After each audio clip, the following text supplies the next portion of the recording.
नमस्कार दोस्तों, स्वागत है आपका अपना ही यूट्यूब चैनल टुडे एग्जाम पर। दोस्तों, जैसा कि हम लोग एसएससी के विभिन्न एग्जाम हेतु जो 35 वीडियो की सीरीज देख रहे थे, आज हम 35 में से क्लास नंबर 17 को देखेंगे।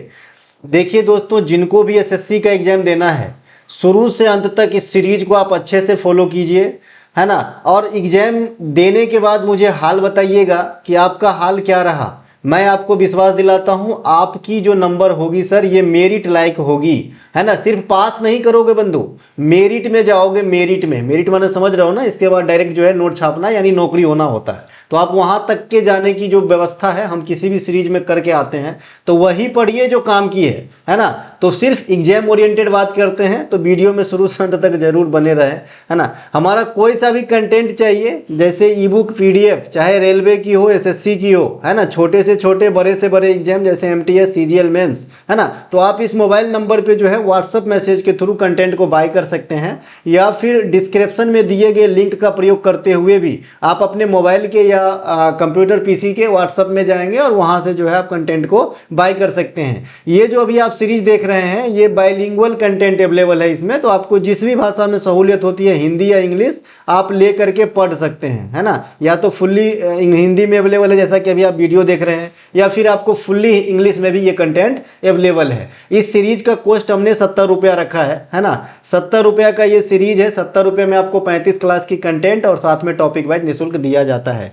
कुछ बच्चे का यहाँ पे रिव्यू है, ये आप खुद ही पढ़ सकते हैं। मैं अपने मुंह से पढ़ूंगा तो अपने मुंह से बड़ाई करना सही नहीं रहता है। और मैं आपको बता दूं कि अब तक जो है 50+ एनटीपीसी के रिजल्ट जो है इनकी क्रेडिट मुझे बच्चों ने दिया है, तो सभी बच्चों का धन्यवाद, है ना भैया। आप जो है मेंस की तैयारी अच्छे से कीजिए। मेंस के लिए मैंने बता दिया हूँ क्या करना है। हमारे रेलवे की R1 और R2 दो जो है आपके सीरीज है, एक परीक्षा दर्पण वाली सीरीज और एक आपका रेलवे न्यू एनटीपीसी वाली सीरीज, इन दोनों को करना है। साथ में आपको मॉक टेस्ट नियमित लगाना है, और मैं चैनल पे जो भी कुछ पढ़ाता हूं उनसे थोड़ा बहुत टच में रहना है। और जो इतना कर लेते हैं तो आपको जो है कोई दिक्कत नहीं होने वाली है एग्जाम के अंदर। ये हमारे कुछ उत्पाद है। ये जो ऊपर के दो उत्पाद देख रहे हैं, परीक्षा दर्पण और रेलवे के न्यूज सीरीज, ये रेलवे के लिए है। नीचे जो दो उत्पाद देख रहे हैं, ये पैरासीटामोल 2 और टॉपर्स चॉइस, ये आपके एसएससी के लिए है। जो आधुनिक वेंडर है एडुकेटी, उसके बेस्ट क्वेश्चन कराए गए हैं, खास करके टॉपर्स चॉइस में। और अभी जो मैं पढ़ा रहा हूँ उन्हीं को ध्यान में रख के पढ़ा रहा हूँ, तो सभी बच्चों को फायदा होने वाला है। अच्छे से पढ़िए शुरू से अंत तक। चलिए शुरू करते हैं पहले प्रश्नों के साथ। पहला प्रश्न है, विभिन्न तत्वों का संयोग में आने वाली आबंध के संदर्भ में निम्नलिखित में से कौन सा कथन सत्य है। जो विभिन्न तत्वों का जो बंध बनता है, बंधन बनता है, उनके संदर्भ में जो है कौन सा कथन सत्य है। यहाँ पे दो स्टेटमेंट है। बेंजीन में C डबल बॉन्ड C और C सिंगल बॉन्ड H बंध की कुल संख्या मिलकर सहसंयोजक बंध की संख्या 12 होती है। ये सरासर गलत है। जो बेंजीन में सहसंयोजक बंध की संख्या होती है टोटल, ये आपके 15 हो जाते हैं। इस वजह से ये स्टेटमेंट आपका रॉन्ग हो जाता है। दूसरा स्टेटमेंट आपका क्या कह रहा है कि परमाणु के मध्य इलेक्ट्रॉन के साझा से बने बंध को सहसंयोजक बंधन कहते हैं। बिल्कुल सही है ना। जो दो तत्वों के परमाणुओं के मध्य इलेक्ट्रॉन की आदान प्रदान से जो बंध उत्पन्न होते हैं उसे हम सहसंयोजी बंधन कहते हैं। तो ये सही है भैया। दूसरा स्टेटमेंट आपका राइट आंसर होता है। पहला जो है गलत था। क्यों गलत था? क्योंकि बेंजीन में अगर सहसंयोजक बंधन की बात करेंगे तो टोटल 15 होती है, वहां पे 12 आपको दिया गया था। देखिए, जो 15 बॉन्ड होते हैं बेंजीन के अंदर, ये कैसे होता है? तो 12 तो आपका सिग्मा बंधन होता है ना, सिग्मा बंधन, है ना, जिसे सिंगल आप कह सकते हैं। 3 पाई बंधन होते हैं, तो कितना हो गए? 12 और 3 कितना हो गए? 15 हो गए। तो इस प्रकार से आप ध्यान रखेंगे। अब नीचे का जो एक आंकड़ा है, यहां से बहुत बार क्वेश्चन बने हैं, रेलवे के सभी एग्जाम में बनते हैं, और एसएससी भी अब जो है इसको ट्रेंडिंग में ला दिया है। तो ये मैं पहले भी आपको बता चुका हूं। आपका जिन भी बच्चे को साइंस कमजोर है, जनरल साइंस एग्जाम के लिहाज से, वो परीक्षा दर्पण वाला सीरीज फॉलो कर लो, आपको कोई दिक्कत नहीं रहेगी, कोई शिकायत नहीं रहेगी। ठीक है। तो यहाँ पे एकल बंधन, अगर सिंगल बॉन्ड है तो इसमें कितने इलेक्ट्रॉन भाग लेंगे? 2 इलेक्ट्रॉन भाग लेंगे। मैं इसको जो है एग्जाम्पल सहित बताऊंगा कैसे होता है। जो बच्चे 8 से पढ़े उनको भी समझ में आए भाई, है ना। तो देखिए, जो सिंगल बॉन्ड होते हैं इसमें जो है आपका सिग्मा बंधन की संख्या 1 होगी और पाई बंधन की संख्या 0 होती है। ठीक है। तो इसीलिए इसीलिए यहाँ पे मैंने बेंजीन में जब 12 सिग्मा बंधन की बात किया तो उस हिसाब से मैंने कहा कि भाई जो सिंगल बॉन्ड होता है उसे आप सिग्मा बॉन्ड भी कह लेते हो, क्योंकि उसमें सिर्फ सिग्मा बॉन्ड ही होता है। ठीक है। द्विबंधन जो डबल बॉन्ड होता है इसमें आपके 4 इलेक्ट्रॉन्स भाग लेंगे, यानी 2 जोड़ी इलेक्ट्रॉन भाग लेते हैं। इसमें आपका एक पाई बॉन्ड होता है और एक आपका सिग्मा बॉन्ड होता है। जो ट्रिपल बॉन्ड होता है उसमें 6 इलेक्ट्रॉन भाग लेते हैं, एक आपका सिग्मा बॉन्ड होता है और 2 आपका पाई बॉन्ड होता है। ये आंकड़ा का स्क्रीनशॉट ले लो, इनसे अब क्वेश्चन धमाधम बन रहे हैं एग्जाम के अंदर, है ना, कि भाई अमुक तत्व में कितने पाई बॉन्ड है, कितने सिग्मा बॉन्ड है। तो अगर आपको ये डाटा पता नहीं है कि भाई डबल बॉन्ड में 1 सिग्मा 1 पाई, ट्रिपल बॉन्ड में 2 पाई 1 सिग्मा, तो आप ज्ञात नहीं कर सकते हो, धोखा खा जाओगे। ठीक है भाई, तो ये याद रखने के लिए आप स्क्रीनशॉट ले सकते हैं, और जो बच्चे कंटेंट लेंगे उनको कोई जरूरत नहीं है। नोट, यहाँ पे पाई बॉन्ड सिग्मा बॉन्ड से कम मजबूत होता है। पाई बॉन्ड जो है सिग्मा बॉन्ड से कम मजबूत होता है। ये बात थोड़ा अटपटा सा लग रहा होगा, क्योंकि आपके नजर में अगर आप पहली बार सुनेंगे तो आपको लग रहा होगा कि ये जो सिग्मा बॉन्ड है उनसे ज्यादा वैल्यू का पाई बॉन्ड है। एक्चुअल में है भी, लेकिन जो स्ट्रेंथ की बात होती है, मजबूती की बात होती है, तो सिग्मा बॉन्ड ज्यादा मजबूत होते हैं। इसे VVI कर लेना, इसे VVI कर लेना। इस बातों को यहां से क्वेश्चन पास्ट में भी राइज हुआ था। अब यहां पे बंधन ऊर्जा, बॉन्डिंग एनर्जी, मजबूती स्ट्रेंथ और रिएक्टिविटी मतलब जो अभिक्रियाशीलता होता है, इनका यहाँ पे मैंने आरोही क्रम दिया है, यानी आपका बढ़ता हुआ क्रम दिया है। तो यह तीनों चीज यानी बैंडिंग एनर्जी, मजबूती और रिएक्टिविटी, है ना, सबसे कम होगा आपका सिंगल बॉन्ड का, इससे ज्यादा होगा डबल बॉन्ड का, और सबसे ज्यादा होगा ट्रिपल बॉन्ड का। ठीक है भाई, तो ये बात भी आपको ध्यान रखना है। यहाँ पे मैंने बेंजीन का स्ट्रक्चर रखा है एक इमेज के माध्यम से। यहाँ बेंजीन का सूत्र आप सभी को पता है, C6H6 होता है। इसको हमने यहाँ पे स्ट्रक्चर के माध्यम से सजाया है। तो यहाँ पे अगर आप काउंट करेंगे तो सिंगल बॉन्ड 6 हाइड्रोजन के साथ 6 सिंगल बॉन्ड है, यहाँ पे 6 बॉन्ड तो ये हो गए, है ना, और 3 यहाँ पे सिंगल देख लीजिए, तो कितने हो गए, 9 हो गए। तो 9 तो खाली सिंगल बॉन्ड आया, सिंगल बॉन्ड में एक सिग्मा बॉन्ड होता है, तो 9 सिग्मा बॉन्ड यहां से आ गया, है ना। और यहां पे आप देख रहे हैं कि 3 डबल बॉन्ड है ना, 3 डबल बॉन्ड है। तो 3 डबल बॉन्ड का मतलब कितना हो गया भैया, है ना, 3 डबल बॉन्ड का मतलब कितना हो जाता है, 3 आपका जो है सिग्मा बॉन्ड हो जाती है और 3 पाई बॉन्ड हो जाती है ना। तो 9 3 12 सिग्मा बॉन्ड हो गए, है ना, और 3 पाई बॉन्ड हो गए। तो टोटल बॉन्डों की संख्या कितने हो गए, 15 जो है आपके बॉन्ड हो गए, 15 बॉन्ड हो गए। आप सभी को जानकारी के लिए बता दूं, सिग्मा बॉन्ड हो, पाई बॉन्ड हो, ये सभी के सभी सहसंयोजक बॉन्ड भी कहलाते हैं। यानी single bond, double bond, triple bond, sigma bond, pi bond, ये सभी सहसंयोजक बंधन है। ठीक है भाई। नेक्स्ट, यहाँ पे बेंजीन की खोज से भी आपके एग्जाम में क्वेश्चन आते हैं। तो बेंजीन की खोज जो है माइकल फैराडे, है ना, माइकल फैराडे ने ही इन्हें 1825 में एक इल्यूमिनेटिंग गैस, है ना, प्रदीप्त गैस बोलते हैं इसको, इसी से तैलीय अवशेष के रूप में अलग किया था। तो जब भी आपको बेंजीन पूछा जाता है तो इसी लैंग्वेज में पूछा जाता है, बेंजीन को 1825 में किन्होंने अलग किया था, किसने अलग किया था, माफ कीजिए। तो आप जो है माइकल फैराडे को आंसर में लगाएंगे। अब देखिए, जो अभी मैंने सहसंयोजक बंधन की बात करा है, एक आयनिक बंधन भी होता है, एक आयनिक बंधन भी होता है, आयनिक बंधन, है ना, यहाँ पे आयोनिक बॉन्ड। इस बंधन का निर्माण इलेक्ट्रॉन के स्थानांतरण से होता है। कैसा होता है भाई, इलेक्ट्रॉन के स्थानांतरण से होता है। कैसा होता है, इलेक्ट्रॉन के स्थानांतरण से होता है। इसमें प्रायः यानी जनरली एक मेटल और एक नॉन मेटल पार्टिसिपेट करते हैं, है ना, जिसमें मेटल हमेशा क्या करेगा, इलेक्ट्रॉन डोनर रहेगा, और जो नॉन मेटल होता है वो इलेक्ट्रॉन एक्सेप्टर रहेगा। यहाँ पे मैंने एक एग्जाम्पल के माध्यम से आपको समझाने का काम करना है जी। यहाँ पे है KCl, के मतलब होता है क्या, पोटेशियम क्लोराइड। ये क्या है भाई, पोटेशियम क्लोराइड है। पोटेशियम का परमाणु क्रमांक की बात करेंगे तो, है ना, तो कितना होता है, 19 होता है। और अगर पोटेशियम का हमने इलेक्ट्रॉनिक विन्यास लिखा तो क्या होगा, पोटेशियम का इलेक्ट्रॉनिक विन्यास क्या होगा, 2 8 8 1, है ना, 8 8 16 2 18 1 19 होता है। ठीक है, ये कैसे होता है ये भी मैं आपको समझाता हूं। यहाँ पर जो बच्चे की थोड़ी सी साइंस कमजोर है, ये बच्चा सोच रहे होंगे कि सर 3D वाला उपकक्षा आपने कहाँ रखा, डायरेक्ट 3P से 3S में कैसे 4S में कैसे चले गए आप। तो इसको भी मैंने आपको अच्छे से समझाया हूं, है ना, कि भाई 4S 3D से पहले 4S आ जाता है। ये इसलिए आ जाता है, पहले इसे ही समझ लीजिए। देखिए, है ना, KLMN, है ना, ये आपके कक्षा का संख्या है। फिर SPDF, ये सबसे कक्षा है ना। तो ये पहला, ये दूसरा, ये तीसरा, ये चौथा। तो इसे 1 2 3 4 और इसको हम 0 से डिनोट करेंगे, 0 1 2 3, है ना। तो 3D का वैल्यू निकालो तो तीसरा कक्षा 3 और D का वैल्यू यहां से कितना 2 हो जाएगा। तो 3 और 2 कितना हो गया 5। तो 3D का वैल्यू होता है हमारा सर 5, ठीक है। और 4S का वैल्यू निकालो, है ना। तो 4 तो कक्षा से आ गए और S का वैल्यू यहाँ पे कितना है 0, है ना। तो अपने को 4S का वैल्यू आया 4, है ना। तो भाई इलेक्ट्रॉनिक विन्यास के नियम में जिसमें कम एनर्जी पहले है उस कक्षा में इलेक्ट्रॉन जाएंगे, तो पहले 4S में आता है फिर 3D में जाता है।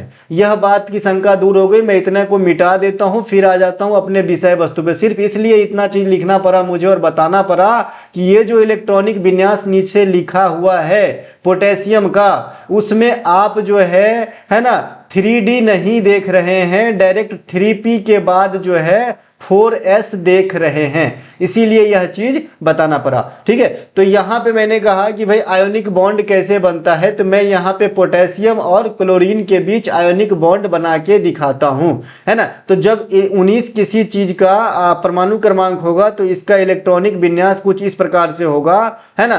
तो जो लास्ट यानी बाहरी कक्षा में इलेक्ट्रॉन की संख्या हो जाएगी पोटेशियम के अंदर, वो कितना हो जाएगा, ये आपका एक ही हो जाएगा, है ना। पोटेशियम के ऊपर एक ही होगा। देखिए ये जो 2 है, ये जो 8 है, ये 8 है, ये तो आपके जो है ना, ये तीसरा वाले कक्षा के अंदर की मटेरियल है ना। तो आपको पता है कि जो परमाणु के सबसे लास्ट कक्षा होते हैं उन्हीं में उपस्थित इलेक्ट्रॉन किसी भी रिएक्शन में भाग लेते हैं, उसे संयोजी इलेक्ट्रॉन कहते हैं। तो ये वाली जो सिंगल इलेक्ट्रॉन है ना, यही पार्टिसिपेट करेगा दूसरे तत्व के साथ, ठीक है। तो इतने से हमें मतलब नहीं है ना आयनिक बॉन्ड के लिए। तो हमने यहाँ पे पोटेशियम पे एक इलेक्ट्रॉन रख दिया हूं। दूसरा तत्व है इसमें Cl का जो परमाणु क्रमांक होता है दादा 17 होता है। 17 का इलेक्ट्रॉनिक विन्यास लिखेंगे तो 1s2 2s2 2p6 3s2 3p5 होगा। यहाँ पे जो बाहरी कक्षा में आप, यानी बाहरी कक्षा यहाँ पे तीसरी कक्षा है, यहाँ पे आप इलेक्ट्रॉन की संख्या देख रहे हैं 5 और 2 7 इलेक्ट्रॉन हैं। देखिए लुईस डॉट थ्योरी से जो 7 इलेक्ट्रॉन है, पहले चारों कोना पे आप एक एक फिल करेंगे, 1 2 3 4, और फिर पेयर बनाना स्टार्ट करेंगे 5 6 7, है ना। तो यहाँ पे जो है ये आपका इस प्रकार से बॉन्ड बनाता है, ठीक है ना। तो ये तो मैं बॉन्ड कैसे बनाता है ये बताया हूं, है ना। अगर हमें इसे आयनिक बॉन्ड के बाद दर्शाना है तो कैसे दिखाएंगे। के क्या किया है, इलेक्ट्रॉन डोनेट कर दिया है। जो धातु तत्व है वो जनरली क्या करता है, इलेक्ट्रॉन डोनेट कर देता है। तो इस पे जो है एक इलेक्ट्रॉन डोनेट किया है तो एक बार प्लस आ गया है। और सी क्या किया है, एक इलेक्ट्रॉन ग्रहण करके अपना अष्टक को पूर्ण किया है यहाँ पर, ठीक है जो है ना। तो इस पे जो है एक बार एक इलेक्ट्रॉन का फायदा मतलब एक माइनस का चार्ज आ जाएगा। यही कई बार आपको आयनिक बॉन्ड से क्वेश्चन पूछते हैं और नीचे में 4 ऑप्शन दिए गए होते हैं। यहाँ पे KCl के बीच, है ना, KCl जब गुजरेगा इस प्रोसेस से तो इस प्रकार से इसे लिखा जाएगा, है ना। आई होप ये चीज आपको समझ में आया कि ये डॉट डॉट कैसे आया, कहाँ से आया, किसके साथ बॉन्ड क्यों बनता है ना। मैंने आपको कहा कि मेटल तत्व हमेशा इलेक्ट्रॉन देने के लिए ही होता है सामान्य केस में, ठीक है भाई। तो यहाँ पे मेटल कौन सा कहलाएगा, K कहलाएगा Cl के तुलना में, है ना। तो Cl के पास भी एक अकलौता इलेक्ट्रॉन है ना। और हमेशा जो अभिक्रिया में भाग लेगा, ये पेयर वाला इलेक्ट्रॉन कभी भी भाग नहीं लेता है, इस बात को भी ध्यान रख लेना। ये पेयर वाला इलेक्ट्रॉन कभी भी भाग नहीं लेता है, हमेशा जो पेयर नहीं है ना, यही भाग लेगा, इकलौता वाला। तो ये दोनों भाग लेकर के यहाँ पे बॉन्ड का निर्माण करता है। और आफ्टर इस प्रोसेस से गुजरने के बाद इसको कुछ इस प्रकार से दर्शाया जाएगा। के पे पॉजिटिव चार्ज आ जाएगा क्योंकि इन्होंने इलेक्ट्रॉन का त्याग किया है, दूसरे को दिया है, Cl को दिया है, और Cl इलेक्ट्रॉन लेने के कारण इस पे माइनस चार्ज आ जाएगी, ठीक है मेरे भाई। चलते हैं नेक्स्ट। ये मैंने आपको एक बॉन्ड का उदाहरण देके समझाया है कि कैसे बॉन्ड बनता है और आफ्टर बॉन्ड बनने के बाद इसे आप कैसे लिख सकते हैं। बहुत सारे चीज़ों को आप अलग अलग लिख सकते हैं, ठीक है। नेक्स्ट हमारा किसी परमाणु की कक्षा में इलेक्ट्रॉनों की संख्या, यहाँ पे मैंने उसी KCl को जो है ना अलग से यहाँ पे दर्शाया है। आप यहाँ पे देख सकते हैं K पे एक पॉजिटिव चार्ज दिख रहा होगा और Cl पे एक माइनस दिख रहा होगा। ये कैसे आता है मैंने ऊपर समझाया। किसी परमाणु की कक्षा में इलेक्ट्रॉन की संख्या का जो सूत्र है, जो मैक्सिमम नंबर ऑफ इलेक्ट्रॉन होंगे कोई भी कक्षा के अंदर, है ना, तो ये क्या होता है 2 गुने उस कक्षा का स्क्वायर, ठीक है, जहां n क्या है ना, कक्षा की नंबर या कक्षा की संख्या, ठीक है। तो परमाणु के पहले कक्षा में अधिकतम इलेक्ट्रॉन की संख्या कितनी होंगी, तो 2 गुने 1 का स्क्वायर बराबर 2। द्वितीय कक्षा में अधिकतम इलेक्ट्रॉन की संख्या कितनी होगी, तो 2 गुने 2 का स्क्वायर मतलब 8। तृतीय कक्षा में अधिकतम इलेक्ट्रॉन की संख्या कितनी होगी, तो 3 3 9 दूनी की 18, है ना। इस प्रकार से आप चलते रहते हैं, ठीक है मेरे भाई, है ना। अब ये कैसे बढ़ता है, ये कक्षा में इलेक्ट्रॉन कैसे ज्यादा आ जाता है, इस पे भी मैंने बात करके पहले ही आपको समझा दिया था कि देखिए जो आपका K वाला कक्षा होता है वहां सिर्फ आपका S ही उपकक्षा अवेलेबल रहता है, ठीक है, सिर्फ S ही रहता है। और S वाले उपकक्षा में अधिकतम 2 ही इलेक्ट्रॉन समा सकता है, ठीक है। S एक ऐसा रहता है, देखिए S ऐसा रहता है, इसमें सिर्फ 2 ही इलेक्ट्रॉन समा सकता है, ठीक है। फिर अगर P वाला होता है तो उसमें 2 घर जुटता जाता है, तो S में 1 है तो S से 2 जुट जाएगा, तो P वाले में 3 घर हो जाएंगे, ठीक है। और एक घर में आएगा आपके 2 इलेक्ट्रॉन, है ना, तो 3 घर में कितने आएंगे, तो 6 इलेक्ट्रॉन आएंगे। फिर sp_d में जो है P से 2 घर और बढ़ जाएगा, ठीक है। तो D वाले में कितने घर हो जाएंगे टोटल, तो 3 था P में, 2 गो बढ़ेगा तो अब इसमें 5 गो घर हो जाएगा। एगो में 2 गो इलेक्ट्रॉन आएगा तो इसमें टोटल 10 गो इलेक्ट्रॉन आ जाएगा। अगर आप F की बात करते हैं, है ना, तो ये जो है D से 2 बढ़ा लेगा घर, तो इसमें टोटल 7 गो घर हो जाएगा। 1 2 3 4 5 6 7। अब प्रत्येक जो है कक्षक उसमें 2 गो इलेक्ट्रॉन आता है, तो इसमें जो है 7 दूनी की 14 गो इलेक्ट्रॉन आएगा, है ना। तो sp_df में इतने इलेक्ट्रॉन समाते हैं, लेकिन ये कक्षा नहीं है ना। जो पहला कक्षा होता है उसमें सिर्फ S रहता है, जो दूसरा कक्षा रहता है उसमें S और P दोनों रहता है, जो तीसरा कक्षा रहता है उसमें sp_d 3 रहता है, और जो चौथा कक्षा रहता है उसमें sp_df चारों रहता है। अब आप यहां से मैक्सिमम नंबर ऑफ इलेक्ट्रॉन का जो सूत्र यहां पे लिखा है इसको वेरीफाई कर सकते हो। पहले कक्षा में मात्र 2 इलेक्ट्रॉन रहेगा क्योंकि एक के घर वाला S है और एक घर में 2 गो इलेक्ट्रॉन आएगा। दूसरा कक्षा में S और P दोनों आता है, तो S के पास 2 गो और P के पास 6 गो, मतलब दूसरा कक्षा में नंबर ऑफ इलेक्ट्रॉन्स मैक्सिमम 8 गो होगा। तीसरा कक्षा में sp_d तीनों आता है, तो 2 यहाँ से और 6 यहाँ से 8 और 10 यहाँ से, तो कितने हो गए 18। और चौथा कक्षा में sp_df सभी एग्जिस्ट करते हैं, तो 2 6 8 10 18 और 14 कितने हो गए भैया 32। तो ये वाली सूत्र का वेरिफिकेशन आपको यहां से मिल जाएगा। इसी को छोटा करके एक सूत्र निकाला वैज्ञानिकों ने 2n², जहां 2 कांस्टेंट रहेगी और n है आपकी कक्षा की संख्या। तो इस चीज को आप वेरीफाई भी कर सकते हो। आई होप आपको समझ में आया। देखिए साइंस जिनको बहुत ज्यादा कमजोर है उनको ये चीज शायद ऊपर से निकल जाए, लेकिन जिनको थोड़ा बहुत भी जानकारी है ये सभी चीज अच्छे से समझ में आ रही है। निम्नलिखित में से कौन सा खेल प्रतियोगिता का आयोजन इंग्लैंड में नहीं हुआ है। 4 ऑप्शन आपके पास है, इनमें से बस ये बताना है कि कौन सा खेल जो है इंग्लैंड में नहीं हुआ है। विश्व महिला कबड्डी चैंपियनशिप या वर्ल्ड कप कह दे इसे इसके जगह पे चैंपियनशिप के जगह पे वर्ल्ड कप लिखे तो ज्यादा बेटर है ना, वर्ल्ड कप लिखिए। 2025 विश्व बॉक्सिंग चैंपियनशिप 2025, विश्व टेस्ट चैंपियनशिप 2025, विश्व एथलेटिक्स चैंपियनशिप 2025। इनमें right answer option number D है। जो विश्व एथलेटिक्स चैंपियनशिप अभी हमारे ख्याल में अंडर प्रोसेस ही है, चल ही रहा है, ये आपके टोक्यो जापान में हुआ है, न कि इंग्लैंड में हुआ है ना। 2025 विश्व एथलेटिक्स चैंपियनशिप का आयोजन जापान के टोक्यो में 13 से 21 सितंबर यानी आज लास्ट है इसका 2025 के बीच में कराए जाएंगे ही कहना पड़ेगा। 2023 में यह प्रतियोगिता यानी विश्व एथलेटिक्स चैंपियनशिप के 2023 वाला एडिशन बुडापेस्ट हंगरी में हुआ था। आगामी 2027 लिख लीजिए, अरे यहाँ पे 2017 लिखा गया, ठीक है भैया 2027 कर लो, 2 साल में अगली बार होगा, अगला 2027 में होगा। 2027 में 21वें विश्व एथलेटिक्स चैंपियनशिप की मेजबानी चाइना करेगा। तो भैया करंट, पिछला और अगला तीनों जो है आपके है ना मेजबान कंट्री का नाम या सब जगह का नाम जरूर याद रखें। विश्व एथलेटिक्स चैंपियनशिप बहुत बड़ी प्रतियोगिता होती है, यहाँ से क्वेश्चन आती है और ज्यादा से ज्यादा यही पूछे जाते हैं कि कहाँ हुआ था, या फिर इनसे भी ज्यादा पूछना है तो फिर इंडिया का कोई खिलाड़ी अगर वहां पे मेडल प्राप्त करता है तो उनके बारे में पूछा जाता है। नीरज चोपड़ा 2023 में विश्व एथलेटिक्स चैंपियनशिप में स्वर्ण पदक जीतने वाले पहले भारतीय बने थे, फर्स्ट इंडियन बने थे।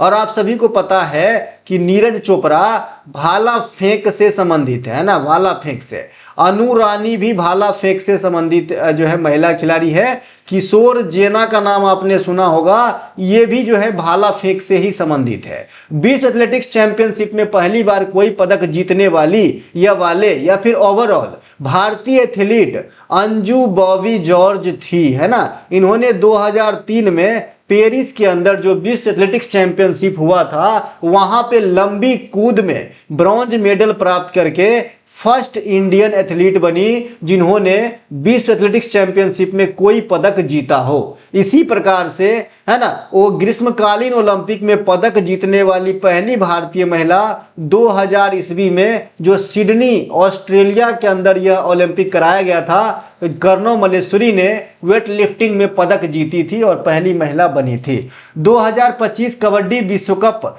पुरुष तथा महिला दोनों का आयोजन जो है इंग्लैंड में कराया गया है। कहां कराया गया है? इंग्लैंड में कराया गया है। और याद करने के लिए बहुत ही जरूरी कि भैया दोनों के विजेता इंडिया रहे हैं और दोनों के रनर अप इंग्लैंड रहे हैं। तो बहुत अच्छा है याद करने के लिए, है ना, कि इंडिया हाँ जीत गए और जो उपविजेता रहा जहां पे यह खेल हुआ वही उपविजेता रहा, चाहे पुरुष वाला चाहे महिला वाला। अगर आपसे पूछे कि कबड्डी वर्ल्ड कप का पहला मुकाबला 2004 में कहां खेला गया था तो मुंबई के अंदर खेला गया था, या कंट्री के रूप में इंडिया के अंदर खेला गया था। नेक्स्ट क्वेश्चन है हमारा विश्व पॉइंट है, माफ कीजिए, विश्व टेस्ट चैंपियनशिप 2023-25 का फाइनल मैच इंग्लैंड के लॉर्ड्स क्रिकेट ग्राउंड में साउथ अफ्रीका और ऑस्ट्रेलिया के बीच खेला गया, जहां पर थेम्बा बबूमा के कप्तानी में, है ना, थेम्बा बबूमा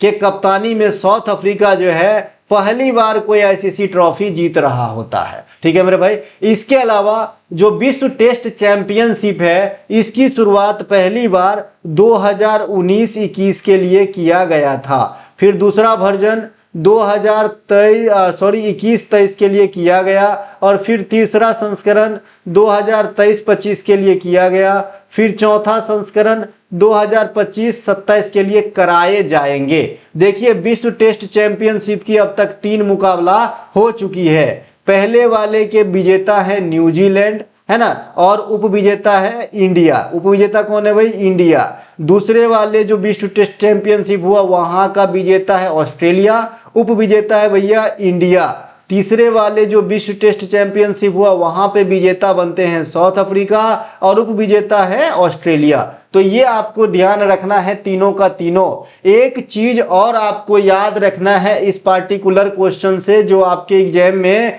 करेंट सेक्शन से पूछे जाएंगे, है ना, कि भाई विश्व टेस्ट चैंपियनशिप के आगामी 3 मुकाबला फाइनल किस देश में कराए जाएंगे। तो आप कहना आगामी 3 विश्व टेस्ट चैंपियनशिप का फाइनल मैच इंग्लैंड में ही कराए जाएंगे। ठीक है मेरे भाई। और यह बैठक जो हुआ था इस बात को लिए मतलब तय करना था कि कहां पे होगा। ये बैठक आपके 2025 में सिंगापुर में कराए गए थे, जहां पे निर्णय लिया गया कि आगामी 3 टेस्ट सीरीज यानी टेस्ट वर्ल्ड टेस्ट चैंपियनशिप मतलब 2025 27 27 29 और 29 31 के लिए ये तीनों मुकाबला इंग्लैंड में कराए जाएंगे। निम्नलिखित प्रमुख खनिज स्थलों के संदर्भ में कौन सा कथन सत्य है?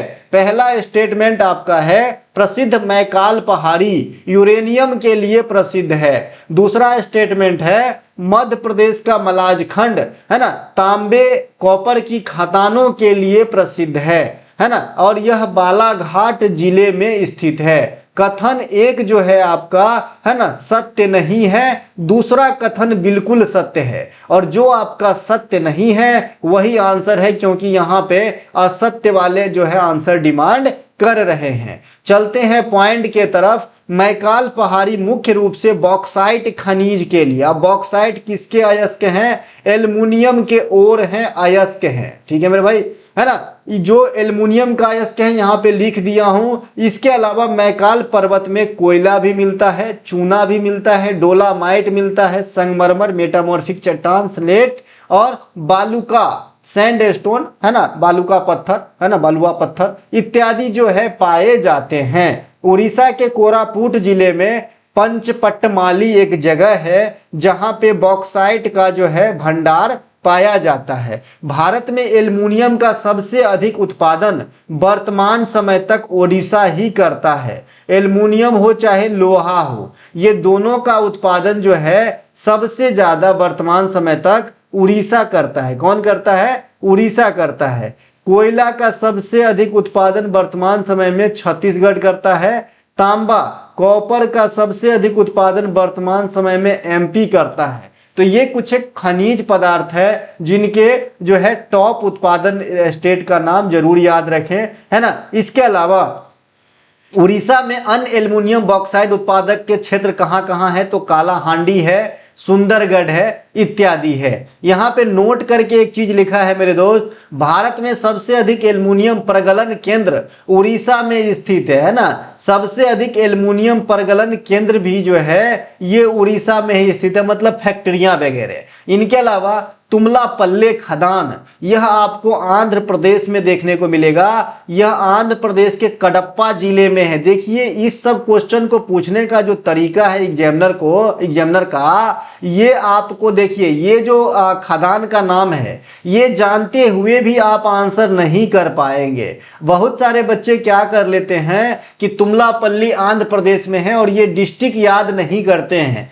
एग्जामिनर निकला चालाक, वो पूछ देते हैं कि ये अमुक खदान इस राज्य के किस जिले में है, तो हो गया फिर लफड़ा भैया, है ना। तो यहां से याद रखें यह भारत में प्रमुख यूरेनियम क्षेत्र है। अब ये जो तुमलापल्ली है ये किस लिए प्रसिद्ध है? तो ये यूरेनियम के लिए प्रसिद्ध है। झारखंड का जादूगोरा यह भी आपके यूरेनियम के लिए प्रसिद्ध होता है। मध्य प्रदेश का जो मलाज खंड है ये तांबे के खदानों के लिए जाना जाता है। यह भारत में सबसे बड़ा तांबा उत्पादन क्षेत्र है और ओवरऑल वर्तमान समय में एमपी ही सबसे अधिक तांबा का उत्पादन भी करता है। ठीक है मेरे भाई, है ना। इसके अलावा भारत में लोहा का सबसे अधिक उत्पादन उड़ीसा राज्य में होता है।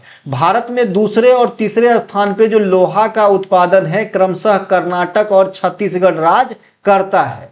कर्नाटक और छत्तीसगढ़ राज्य में बहुत ज़्यादा डिफरेंट नहीं है। तो ये आंकड़ा जब आप एग्जाम देने जाए तो एक बार जरूर वेरीफाई कर ले।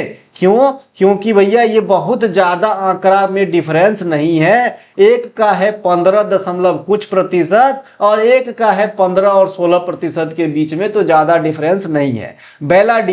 बेलाडीला जो है ये आपके कहाँ पे है? ये छत्तीसगढ़ राज्य में है, बस्तर के पास है ना। और ये एक पहाड़ी श्रृंखला है और ये प्रसिद्ध होता है आपके लोहा का अयस्क हेमेटाइट के लिए। आप सभी जानते हैं लोहा के कई अयस्क होते हैं जिसमें लोहा का निष्कर्षण जो है हेमाटाइट अयस्क से किया जाता है। याद रखना, लोहा का निष्कर्षण हेमाटाइट अयस्क से किया जाता है, इन्हें ध्यान रख लेना। हेमाटाइट, मैग्नेटाइट, सीडेराइट इत्यादि जो है लोहा का ओर होता है, अयस्क होता है। अब ये और क्या होता है, अयस्क क्या होता है, कई हजार बार बता चुका हूं, है ना, कि कोई भी चीज जो आपकी रिक्वायर्ड है, जो आप प्राप्त करना चाहते हो, वो शुद्ध अवस्था में न होते हुए कुछ अन्य चीज भी उसमें मिला होता है ना, और आपको बाद में उसे प्रोसेस करके शुद्ध करना होता है। तो जो रॉ मटेरियल आप उठाते हो वही अयस्क है ना।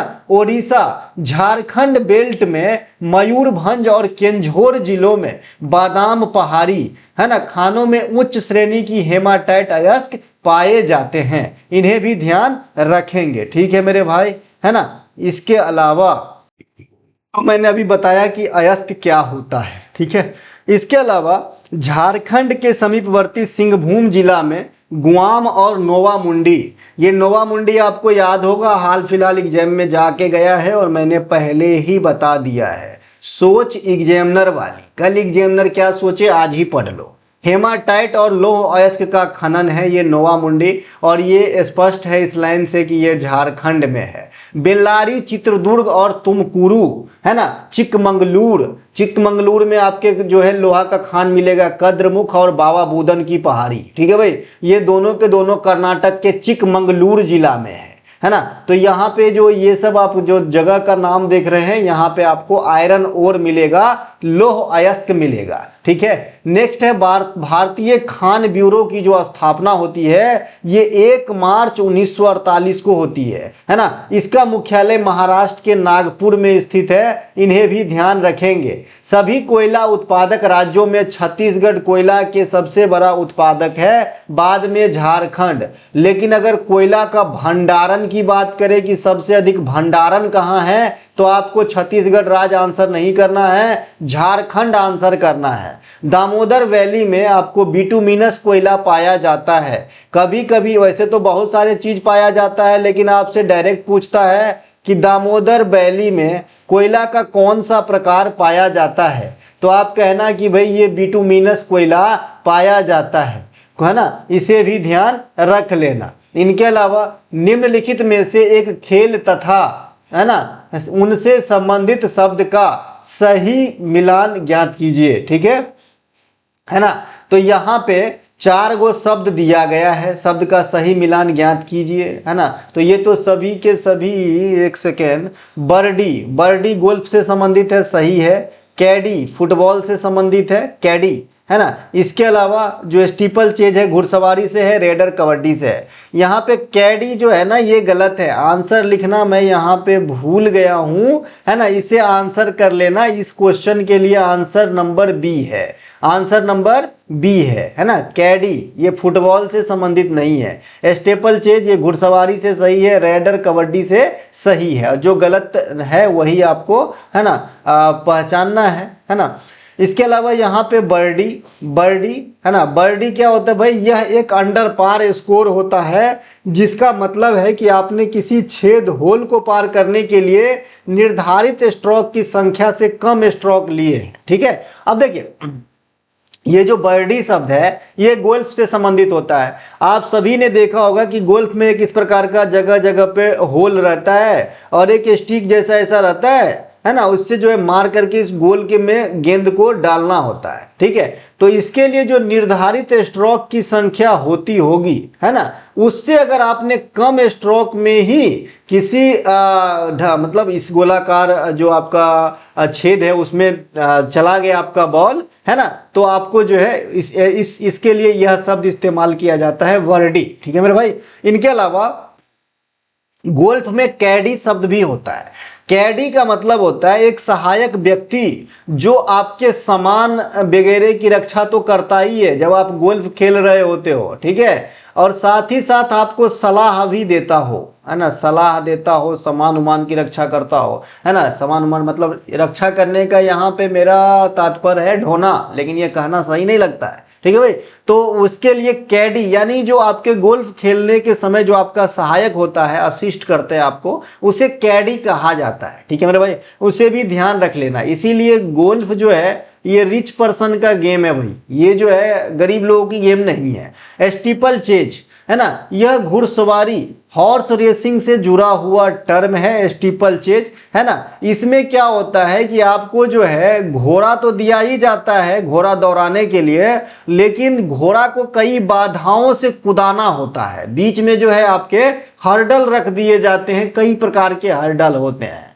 इसके अलावा सुपर रेड, कबड्डी में रेड करने वाले खिलाड़ी अगर विरोधी टीम के 3 या उससे ज्यादा खिलाड़ियों को आउट करता है तो उसे सुपर रेड कहा जाता है। रेड करने वाले खिलाड़ी को रेडर कहेंगे, है ना। रेड करने वाले खिलाड़ी को रेडर कहेंगे, जो क्या करता है कबड्डी कबड्डी का उच्चारण करते हुए दूसरे खिलाड़ी के घर में जाता है ना। दूसरे खिलाड़ी के घर में जाता है और आउट करने की कोशिश करते हैं इनके खिलाड़ी को। किसी खिलाड़ी के शरीर में टच करके अगर यह कबड्डी कबड्डी पढ़ते पढ़ते अपने घर में वापस लौट आता है तो जितने भी खिलाड़ी को टच किया रहता है वो सभी खिलाड़ी क्या होता है तत्काल गेम से आउट हो जाते हैं। तो अगर एक पढ़ाई में मतलब एक बार गया पढ़ने रेड मारने गया और 3 से अधिक खिलाड़ी को आउट करके वापस लौट आया तो उसे सुपर रेड की संज्ञा दी जाती है। एक सुपर टैकल होता है कबड्डी में, जब डिफेंस करने वाली टीम में 3 या उससे कम डिफेंडर होते हैं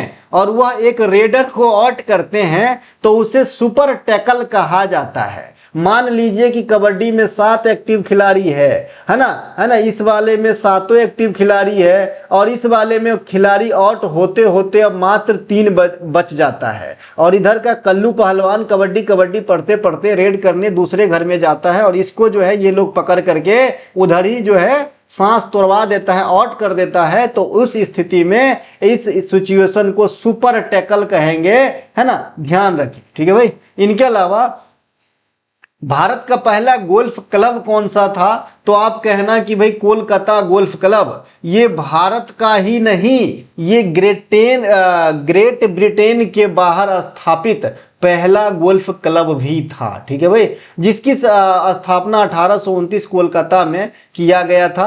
यह ग्रेट ब्रिटेन के बाहर स्थापित होने वाले पहले गोल्फ क्लब था। भारत में कुछ प्रमुख गोल्फर का नाम अनिवार्य लाहिरी, ज्योति रंधावा। ये ज्योति रंधावा नाम से कैसा लग रहा है कि ये मेल है या फीमेल है, आप लोग बताना भाई ये मेल है कि ये फीमेल है, ठीक है। आप लोग बताना ये मेल है कि फीमेल है, ठीक है। इसके अलावा अदिति अशोक, जी मिल्खा सिंह, शर्मिला निकोलट, ये सभी के सभी क्या है गोल्फर हैं, है ना। अब देखिए कबड्डी के बारे में थोड़ा सा बता दो। अभी तो मैं गोल्फ के बारे में बताया, कुछ शब्द के टर्म बताए, उसके मीनिंग बताए, है ना। पहले क्या होता था कि जो आपके एग्जाम में खेल से संबंधित टर्म आते थे तो वहां पे सिर्फ ये पूछा जाता था कि ये अमुक टर्म किस खेल में यूज होता है। लेकिन आजकल जमाना जो है थोड़ा आगे निकल गया है तो उस पार्टिकुलर टर्म का मीनिंग भी डिमांड करता है एग्जामिनर आपसे। सभी के सभी तो करना पॉसिबल ही नहीं है, लेकिन जो इंपॉर्टेंट है वो जरूर आपको ध्यान में रखना चाहिए। अब हम आते हैं कबड्डी पढ़ते हैं। देखिए कबड्डी में जो इंडिया में सबसे बड़ी टूर्नामेंट चलती है उनका नाम है pro kabaddi league. Pro kabaddi league 2025 जो सीजन 12 का पहला match Telugu titan versus Tamil Thalaivas था, है ना, जो बैजग में 29 अगस्त 2025 को खेला गया था, है ना। अभी इसमें हम जो है ना विजेता उपविजेता बता नहीं सकते, ठीक है। तो अभी अंडर प्रोसेस है प्रो कबड्डी लीग 12। लेकिन पहला मैच जरूर याद रखना। आजकल ये भी ट्रेंडिंग बन गया है कि किसी बड़े इवेंट का जो है पहला मैच या पहला टीम या पहला स्टेडियम जो है पूछ देता है एग्जाम के अंदर, है ना। प्रो कबड्डी लीग सीजन 11 के विजेता हरियाणा स्टीलर्स है और उप विजेता पटना पायरेट्स है, इन्हें ध्यान रखेंगे। प्रो कबड्डी लीग की शुरुआत की बात करें तो 2014 ईस्वी में किया गया था, है ना। और आईपीएल की बात करें तो कब किया गया था, आप लोगों से क्वेश्चन पूछ लेता हूं फटाफट। 2007, 2008 और 2009, 2010, ठीक है। ये 4 ऑप्शन है। इतना हल्का क्वेश्चन तो पता ही होगा, पूरा का पूरा मैच देखते हो आईपीएल में पढ़ाई छोड़ देते हो तो कम से कम इसमें तो याद ही होगा। कबड्डी खेल में पुरुषों के लिए मैदान की लंबाई तथा चौड़ाई 13 मीटर बाई 10 मीटर होता है, ठीक है। इन्हें ध्यान रखेंगे। कबड्डी में पुरुष के लिए 13 मीटर लंबाई वाली और चौड़ाई कितने होते हैं 10 मीटर, लेकिन महिला वाले में ये थोड़ा सा कम हो जाता है। महिलाओं के लिए तथा जूनियर कबड्डी का खेल जो है एक जैसे मैदान पे खेले जाते हैं, जहां पे लंबाई 11 मीटर रखा जाता है और चौड़ाई 8 मीटर रखा जाता है, यानी 2-2 मीटर घटा दिया जाता है। ठीक है। इसके अलावा कबड्डी में 7 खिलाड़ी होते हैं, लेकिन अगर रिजर्व सहित बात कर रहा है एग्जामिनर तो आपको 12 खिलाड़ी आंसर करना होगा, क्योंकि 5 खिलाड़ी और भी रहते हैं उस ग्रुप में। इसके अलावा कबड्डी मैच की अवधि 40 मिनट की होती है ना, तथा रेड का टाइम 30 सेकंड का होता है। एक भी बात आपको छोड़ना नहीं है, पता नहीं कौन सी क्वेश्चन कब एग्जाम में आ जावे, है ना। यह खेल 20-20 मिनट के 2 अंतराल में खेले जाते हैं, है ना, और प्रत्येक अंतराल के बाद 5 मिनट का गैप दिया जाता है, जिसे हाफ टाइम कहा जाता है। ठीक है, बहुत सारे खेल में हाफ टाइम होती है। कबड्डी खेल में ग्रीन कार्ड, आधिकारिक चेतावनी, प्रारंभिक माइनर पेनल्टी के लिए इस्तेमाल किया जाता है। येलो कार्ड में 2 मिनट के लिए खेल से बाहर कर दिया जाता है ना, तथा लाल कार्ड दिखाने के बाद जो भी खेल बचा हुआ है वो आप पूर्ण अवधि के लिए बाहर हो जाएंगे। इसका मतलब ये नहीं होता है कि भाई जो अगला खेल होगा उससे भी आप बाहर रहोगे, क्या नहीं, उस पार्टिकुलर खेल से जिसमें आपको ये कार्ड दिखाया गया है, अगर लाल कार्ड आपको दिखा दिया गया है ना, तो जो बचा हुआ अवधि का खेल है उसमें आप नहीं खेल पाओगे। ठीक है। अब हम फुटबॉल देख लेते हैं। फुटबॉल में देखिए, फुटबॉल जिसे टच लाइन भी कहते हैं 90 मीटर और 120 मीटर की होती है। जो फुटबॉल के मैदान में लंबाई होती है जिसे टच लाइन भी कहते हैं। तो इसकी जो रेंज है पार्टिकुलर फिक्स नहीं है, ये आपके 90 से 120 मीटर के बीच में हो सकता है, और जो चौड़ाई है वो 45 से 90 मीटर के बीच में हो सकती है, और चौड़ाई को गोल लाइन कहते हैं। तो L बराबर आपका टच लाइन और W बराबर आपका गोल लाइन। किस खेल में? फुटबॉल में। फीफा में गोल पोस्ट की बीच की दूरी जो है 24 फुट या 7.32 मीटर रखा गया है। VVI करेंगे, पता नहीं कितने हजार बार एग्जाम में पूछे गए हैं। फीफा के अनुसार गोल पोस्ट की ऊंचाई जो है 2.44 मीटर होती है। 2.44 को अगर आप 3 से गुना करेंगे तो 4 तिहाई की 12, हाथ में 2, हाथ में 1, माफ कीजिए, 4 तिहाई 12, 1 13, हाथ में 1 और 3 दूना के 6, 1 7। तो आप पाते हैं कि जो 2 गोल पोस्ट की बीच की दूरी है ना, ऊंचाई का तिगुना होता है। मतलब एक क्वेश्चन एग्जामिनर आने वाले समय में एक दिमाग लगाएगा और आपसे ये पूछेगा कि बच्चा ये बताइए, है ना, ये बताइए हमको कि फीफा में, है ना, गोल पोस्ट की ऊंचाई और गोल पोस्ट के बीच की दूरी का रेशियो क्या है, तो आप क्या कहोगे? 1:3 होती है। ठीक है मेरे भाई। इसको अगर फुट में कन्वर्ट करोगे तो ये 2.44 मीटर 8 फुट होगा, है ना। इसीलिए ऊपर वाला 3 अनुपात में तो 24 फुट है, सिंपल। सीनियर फुटबॉल के लिए फील्ड की लंबाई 105 मीटर और चौड़ाई 68 मीटर रखा गया है। VVI कर लेना, ये अलग से पूछा जाता है। ठीक है। फुटबॉल की शासी निकाय फीफा है, आप सभी को पता है ना। कई प्रकार के गेम करवाते हैं। फीफा मेन पुरुष वाला करवाते हैं, फीफा महिला करवाते हैं, फीफा अंडर 70 करवाते हैं, फीफा अंडर 20 करवाते हैं, है ना, ये सब करवाते हैं भैया। फुटबॉल से संबंधित सभी महत्वपूर्ण कप, यहाँ से कप से क्वेश्चन पूछे जाते हैं। कोलंबो कप, ये श्रीलंका का नाम है। कलिंगा कप, रोवर्स कप बहुत पूछे जाते हैं। Santosh trophy, Merdeka cup, DCM trophy, federation cup, Nixon gold cup, Jules Rimet trophy, यूरोपीय चैंपियन कप, डुरंड कप, ये सभी के सभी जो है आपके फुटबॉल से संबंधित आपके जो है कप है। नेक्स्ट क्वेश्चन है हमारा, रिमोना इबेट परेरा हाल में किस नृत्य में लगातार 170 घंटा डांस कर नया रिकॉर्ड बनाया है? सबसे पहले तो इस नर्तकी का नाम याद रखना है कि ये किस नृत्य से संबंधित है, तो आप कहेंगे भरतनाट्यम से। ये किस लिए आपको याद रखना है? इन्होंने हाल में ही 170 घंटा लगातार नृत्य किया है और अपना जो है नाम रिकॉर्ड में दर्ज करवाया है। भरतनाट्यम को अपन और क्या क्या कह लेते हैं, तो भरतनाट्यम को सादीरट्टम, एकाहार्ज, अग्नि नृत्य, है ना, ये सब कह लेते हैं। साथ में दासी अट्टम भी कह लेते हैं। ये तमिलनाडु का शास्त्रीय नृत्य है, इन्हें ध्यान रखेंगे। श्रेया भट्टाचार्य जी ये भारत के प्रमुख तबला वादक हैं, है ना। इन्होंने इंडिया बुक ऑफ रिकॉर्ड्स में सबसे लंबे समय तक तबला बजाने का रिकॉर्ड नाम जो है दर्ज कराया है। वर्ष 2023 में उन्हें प्रधानमंत्री राष्ट्रीय बाल पुरस्कार से भी सम्मानित किया गया है, क्योंकि ये बहुत कम उम्र के जो है वादक है। मात्र 13 वर्ष, 2 वर्ष और जोड़ लो, आप 15 वर्ष के हो गए होंगे। ठीक है मेरे भाई। इनके अलावा बांसुरी वादन में पोस्ट ग्रेजुएशन करने वाली पहली भारतीय महिला ये अलका ठाकुर हैं, इन्हें भी ध्यान रखेंगे। आज हम वैसे वादक का नाम आपको बताना चाह रहे हैं जो किसी न किसी वजह से चर्चा में रहा हो या रही हो। एक दिन में 28 गानों का रिकॉर्ड करने का गिनीज वर्ल्ड रिकॉर्ड जो है ये कुमार सानू के नाम है। इन्होंने एक दिन में 28 गाना रिकॉर्ड किए थे। अन्नपूर्णा देवी एक प्रसिद्ध भारतीय शास्त्रीय संगीतकार है जो सुरबहार बजाती थी, है ना। और ये अन्नपूर्णा देवी मैहर घराने से ताल्लुकात रखती हैं, इन्हें ध्यान रखना है। सुब्बा लक्ष्मी, ये MS सुब्बा लक्ष्मी नहीं है जो कर्नाटक संगीत से जुड़े हुए कैरेक्टर थी और जिन्होंने पहली बार संगीत विद्या के लिए 1998 में भारत रत्न अचीव किए थे। ये वो सुब्बा लक्ष्मी का बात मैं नहीं कर रहा हूं। ये दूसरा सुब्बा लक्ष्मी बहनें हैं जो भारत के प्रथम सैक्सोफोन वादक महिला है, इन्हें ध्यान रखेंगे, है ना। आपने लिपिका को देखा होगा, उनका वीडियो मैं भी कभी कभी देख लेता हूँ, बहुत अच्छा बजाती है सैक्सोफोन, काबिले तारीफ। इसके अलावा नर्तकी नटराज 2019 में भरतनाट्यम के लिए पद्मश्री प्राप्त की और नर्तकी नटराज वो पहली ट्रांसजेंडर महिला है जिन्होंने शास्त्रीय नृत्य के लिए पद्मश्री जैसे अवार्ड को प्राप्त किया हो। भारत में भारतीय शास्त्रीय संगीत के क्षेत्र में पहली महिला गिटार वादक के रूप में जिन्हें हम जानते हैं, जिनका नाम है डॉक्टर कमला शंकर। डॉक्टर कमला शंकर गिटार के जो है प्लेयर हैं, है ना। और ये पहली महिला है जिन्होंने गिटार का जो है मान्यता प्राप्त वादक है इंडिया में, ठीक है भाई।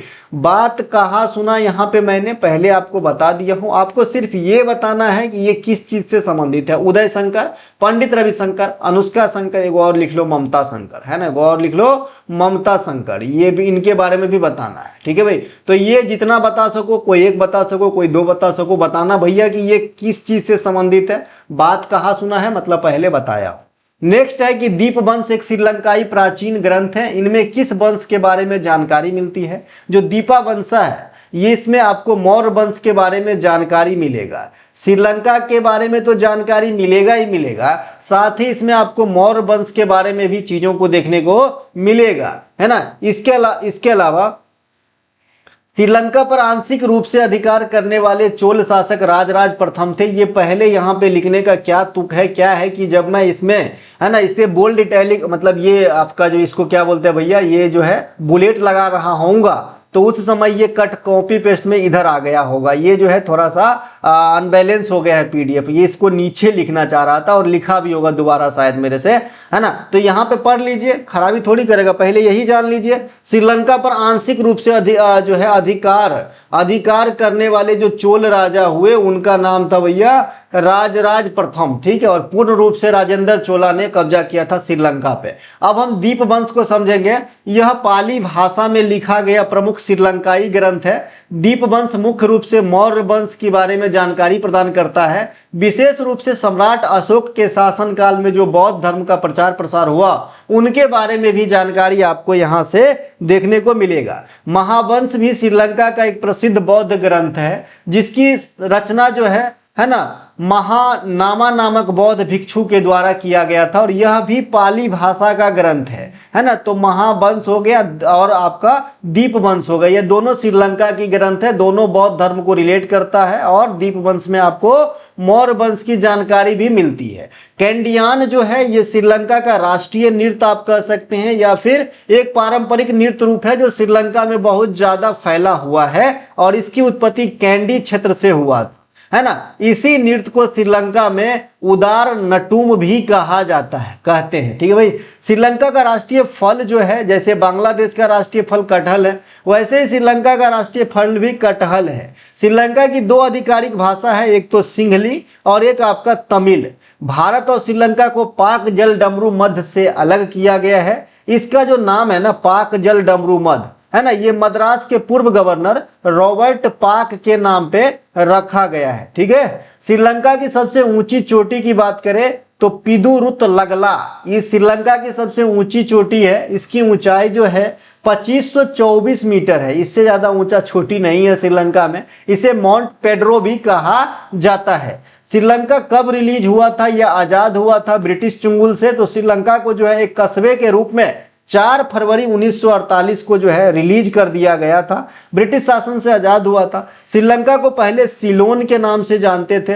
कैंडी आधुनिक श्रीलंका का प्राचीन राजधानी है। जो अभी हम श्रीलंका को देखते हैं उनका पुराना राजधानी कैंडी था। बाद में, है ना, वर्तमान राजधानी श्री जयवर्धनेपुरा सबसे लेटेस्ट राजधानी है ना। और इसके अलावा जो कोलंबो है ये वाणिज्यिक राजधानी, श्री जयवर्धनेपुरा जब राजधानी नहीं बना था तो उससे पहले होलसोल राजधानी कोलंबो हुआ करता था, लेकिन अब श्री जयवर्धनेपुरा कोट्टा भी राजधानी बन गया है, जो श्रीलंका के विधायी चीजों को देखता है। ठीक है, श्रीलंका की मुद्रा जो है अपने इंडिया के जैसा रुपया है, लेकिन उसके पीछे जो है श्रीलंकाई रुपया लगाया जाता है। श्रीलंका की पहली महिला प्रधानमंत्री श्री मावो भंडार नाइके बनी थी 1960 में, जो दुनिया की पहली महिला प्रधानमंत्री भी थी।